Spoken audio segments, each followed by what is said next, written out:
And another sector seeking big changes, fresh fruit and vegetable growers. They've been hit hard in recent years and place most of the blame squarely on NAFTA. Sarah Mock in Washington has that story. Though there's much praise for NAFTA in the ag community, some lawmakers and farmers criticize this 23-year-old agreement for the trade imbalance it's created. We have a $5.3 billion trade deficit with NAFTA. That $5.3 billion is specialty crop fruits and vegetables coming into this country. Specialty crop farmers in Florida have been the loudest advocates for big changes to NAFTA. But they insist it's not just a Sunshine State issue. It is happening in states like Georgia with crops like blueberries and broccoli. It's happening in Texas with crops like watermelons. It's happening in California with the desert grape industry. It's happening to the asparagus industry in California. All the specialty crop producers in this country are having a problem with the current NAFTA trade relationship. The tomato industry is a good example of the impact NAFTA has had on specialty crops as a whole. We started down the path of NAFTA. The tomato industry in the United States produced 2 out of every 3 tomatoes in this country. We now produce approximately 1 of every 3 tomatoes in this country. The tomato industry has shrunk by some 40% in volume. This is nationally, not just Florida's problem. And we have had 25% reduction in the acreage of the tomato industry in this country, fresh tomatoes.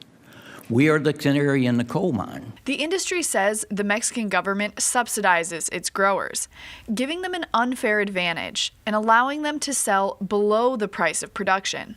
But that, they say, is not the only issue. And they also have a tremendous advantage in wage rate. The wage rate in Mexico is approximately 1/10 what the American producer is paying for wages in this country.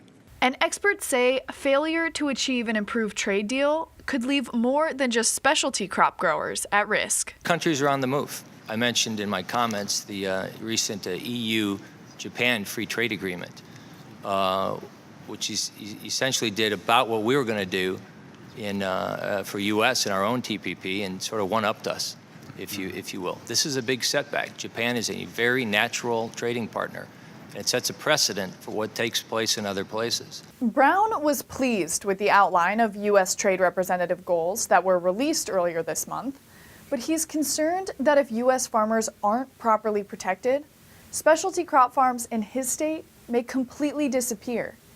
And once they're gone, he says, they're likely never to come back.